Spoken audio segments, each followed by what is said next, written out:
সুপ্রভাত বন্ধুরা, সুন্দর সকালের জন্য প্রভুকে কোটি কোটি নমন প্রণাম ধন্যবাদ। আজকে সকাল থেকে অনুভবগুলো সত্যিই খুব সুখকর ছিল। ইউনিভার্স যেন ব্রহ্মাণ্ডীয় সন্দেশ এরকম মতো মনে হচ্ছিল।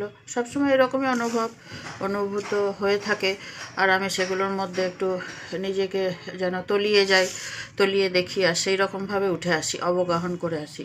সেটা কি, আপনাকে যদি কেউ আপনার আইডেন্টিফিকেশান নিয়ে পরে প্রশ্ন তুলছে, আপনার পরিচিতি, কে আপনি, এক কথায় আপনি সমস্ত, যা কিছু আপনি কল্পনা করতে পারেন না। কোনো কিছুর মধ্যেই নিজেকে আবদ্ধ না রেখে ঈশ্বরীয় আশীর্বাদে আপনি যখন সমগ্রই আপনি। ঈশ্বর মানুষকে যা দিয়েছে, ঈশ্বর আপনাকে যে ক্ষমতা দিয়েছে মানুষ হিসাবে, সেটা আমরা কল্পনা করতে পারি না। উনি কীরূপে ভালোবেসে আমাদেরকে সমস্ত শক্তিটুকু দিয়েছেন, একমাত্র আমরাই ভরসা কি ওনাকে প্রকাশ করি। সকলেরই আলাদা আলাদা আদর্শ ব্যক্তিত্ব সকলে থেকে থাকেন।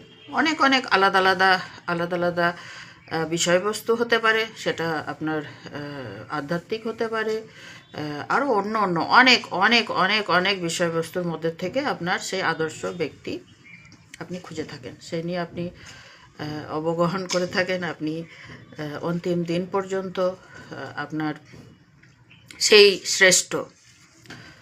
তাহলে এখানে এত বিভ্রান্তিকর ব্যাপার, পরম শক্তি আপনাকে সমস্ত শক্তিটুকু দিয়ে দিয়েছেন যে এখানে তুই স্বাধীন, এখানে আমি তোর সাপোর্টে আছি, পরমেশ্বর পিতা, এখানে তুই স্বাধীন। তুই কি রোল প্লে করবি, কাকে আদর্শ মানবি, কীরকমভাবে যাবি, তলিয়ে দেখ। আমি বলি, আমি সত্যি আশীর্বাদ ধন্যা, আপনার মতোই আশীর্বাদ ধন্য বা ধন্যা। কেননা আমি সমস্তগুলোই আস্বাদন করে গেছি। সেখানে আমি কিন্তু কোনো বিভেদ দেখিনি, একই রকম দেখেছি। একটাই জীবন মানুষের, সেখানে পরবর্তীকালে আমার কীরকম হবে, এই চেতনা থাকবে কিনা আমি তাও জানি না, কি ব্যাপার আমি কিছুই জানি না। সেখানে আমাকে ঠাকুর সমস্তটাই পড়ে দেখবার, অনুভব করবার, লিখে তুলে মনের মধ্যে গুছিয়ে গেঁথে রাখবার আমাকে সুযোগ উনি দিয়েছে। তুমি কোরআন পড়ো, তুমি বাইবেল পড়ো, বাইবেল বাকি ছিল, সমস্ত কিছু দেখো, তাহলে আপনি আপনি একটা কি বলবো, সর্বশ্রেষ্ঠ মানুষ হবার জন্য তো আমরা এরকম করছি। সর্বশ্রেষ্ঠ মানুষ, তার সর্বোচ্চ পরমেশ্বর পরমপিতা কীরকম, তার অনুভূতিগুলো কীরকম, তিনি কীরকম ব্যক্তিত্ব, তিনি কীরকম সত্তা, তার গুণাবলীগুলো কী, এই জিনিসটা যখন আমাদের ওপরে বর্ষারূপে নেমে আসে, তখন কিন্তু আপনি আপনাকে চান্স দেওয়া হচ্ছে যে আমি কীরকম সেটা জেনে নে, আর তুই সেই সুবিধাটা আপনাকে দেওয়া হচ্ছে। আমি এই দৃষ্টিতে দেখে থাকি, আপনাকে সেই ছত্রছায়ায় নিয়ে গিয়ে সেই দৃষ্টি উনি দিচ্ছেন। তাহলে আলাদা আলাদা দৃষ্টি, আলাদা আলাদা ভালোবাসা, আলাদা আলাদাভাবে সহমর্মিতা, আলাদা আলাদাভাবে গভীরে গিয়ে আপনি এখানে স্বাধীন, যে আপনি কীরকমভাবে সেখানে নিজেকে খুঁজে ধরবেন, সমগ্র সত্তায় কি অনুভব করবেন। হতে পারে আপনি প্রকাশ নাও করলেন, কাউকে না বললেন, নিজের মধ্যে গুপ্ত রাখলেন, সেটাই ভালো। সেখানে গিয়ে আপনি নিজেকে দেখবেন যে কে আপনি, তখন সেই অনুভবটাই হচ্ছে সব থেকে সর্বোচ্চ। সেটা কেমন করেই হোক, অনেক পথ, ওই জন্যই উনি বলেছেন যত মত তত পথ। আমরা তো জানি যত মত তত পথ। সেখানে গভীরভাবে আপনি নিজের আত্মপ্রকাশ করবেন, সেই সুযোগ পরমেশ্বরই আপনাকে দিয়েছে।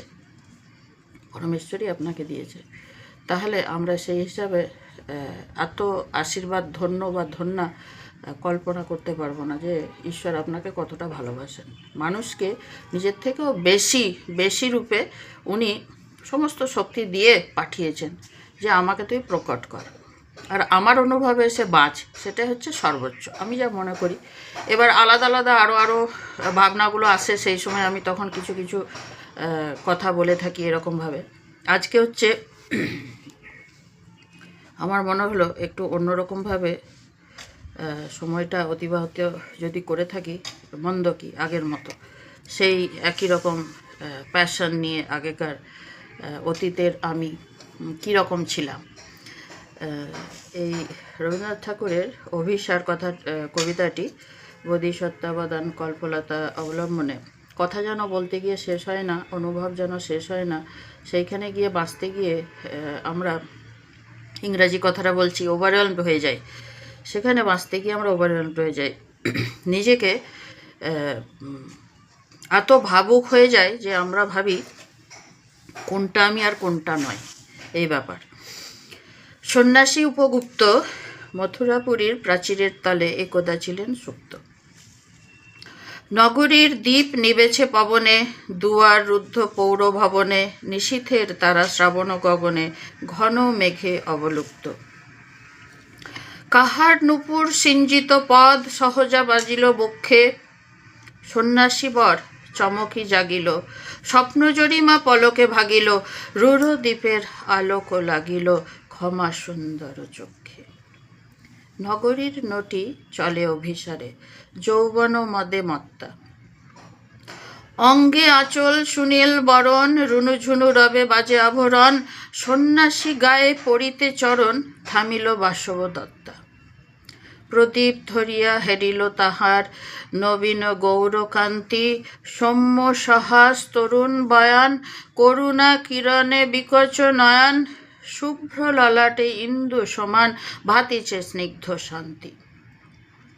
কহিল রমণী ললিত কণ্ঠে, নয়নে জড়িত লজ্জা, ক্ষমা করো মোরে কুমার কিশোর, দয়া করো যদি গৃহে চলো মোর, এ ধরণী তল কঠিন কঠোর, এ নহে তোমারও শয্যা। সন্ন্যাসী কহে করুণ বচনে, ওই লাবণ্যপুঞ্জে এখনো আমার সময় হয়নি, যেথায় চলেছ যাও তুমি ধনী, সময় যেদিন আসিবে আপনি, যাইব তোমার কুঞ্জে। সহসা ঝঞ্ঝা তরিত শিখায় মেলিল বিপুল আশ্ব, রমণী কাঁপিয়া উঠিল তরাসে, প্রলয় শঙ্খ বাজিল বাতাসে, আকাশে বজ্র ঘোর পরিহাসে, হাসিল অট্টহাস্য। বর্ষা তখনও হয় নাই শেষ, এসেছে চৈত্র সন্ধ্যা, বাতাস হয়েছে উতলা আকুল, পথতরু শাখে ধরেছে মুকুল, রাজার কাননে ফুটেছে বকুল, পারুল রজনীগন্ধা। অতি দূর হতে আসিছে পবনে বাঁশির মদির মন্দ্র, জনহীন পুরী পুরবাসী সবে, গেছে মধুবনে ফুল উৎসবে। শূন্য নগরী নিরখে নীরবে হাসিছে পূর্ণচন্দ্র। নির্জন পথে জ্যোৎস্না আলোতে সন্ন্যাসী এক যাত্রী, মাথার উপরে তরু বিথিকার, কোকিল কুহরি ওঠে বারবার, এতদিন পরে এসেছে কি তার আজি অভিসার রাত্রি। নগর ছাড়ায়ে গেলেন দণ্ডী বাহির প্রাচীর প্রান্তে, দাঁড়ালেন আসি পরিখার পারে, আম্রবনের ছায়ার আধারে, কেউই রমণী পড়ে একধারে তাহার চরণপান্তে। নিদারুণ রোগে মারি গুটিকায় ভরে গেছে তার অঙ্গ, রোগ মশি ঢালা কালি তলু তার, লয়ে প্রজাগণে পুরো পরিখার, বাহিরে ফেলেছে করি পরিহার বিষাক্ত তার সঙ্গ। সন্ন্যাসী বসি আড়ষ্ট শির তুলি নিল নিজ অঙ্কে, ঢালি দিল জল শুষ্ক অধরে, মন্ত্র পড়িয়া দিল শিরোপরে, লেপি দিল দেহ আপনার করে শীত চন্দন পঙ্কে। ঝরিছে মুকুল কুজিছে কোকিল, যামিনী জোছনা মত্তা, কে এসেছ তুমি ওগো দয়াময়, শুধাইল নারী। সন্ন্যাসী কয় আজি রজনীতে হয়েছে সময়, এসেছি বাসবদত্তা। ধন্যবাদ, ভুলগুলোর জন্য ক্ষমা করবেন। কোথাও কোথাও যেরকম প্রকৃতভাবে কবিতাটা নেই, এক দুটো যেন শব্দ অন্যরকম একটু পরিবর্তিত এখানে, সেটার জন্যে আমিও ক্ষমা চাইছি, আর যারা লিখেছেন জানি না কী ব্যাপার। তাহলে আপনি সেই যেখানে আপনি প্রকৃত নিজেকে খুঁজে পান, আপনি সেই যেখানে লেটেস্ট আপনি আপনাকে তুলে ধরতে পারেন, আপনি সেই যেখানে অন্তিম এর থেকে আর হয় না, সর্বোচ্চ সেই রোল প্লে আপনি করে থাকেন, আপনি সেই, আপনি free to play any role as per your capacity by the grace of Lord God almighty খোদা। ভালো থাকবেন, সুখে থাকবেন, বছরটা আপনার ভালো যাক। এক এক মুহূর্ত আমি আপনার সাথে আছি। আর সেই প্রেমের জল ঢেলে দিতে, সেই মধু ঢেলে দিতে, সেই পবিত্রতা ঢেলে দিতে, সেই কি বলবো, শান্তি ঢেলে দিতে। শান্তির কামনায় আমরা তো দৌড়াচ্ছি সারা জীবন, শান্তির থেকে বড় আর কিছু হয় না। সেই শান্তি ঢেলে দিতে আমি সার্বিক প্রচেষ্টায় থাকবো, আর যেটুকু ভুল তার জন্য আমি সব সময় মাপ চাইবো।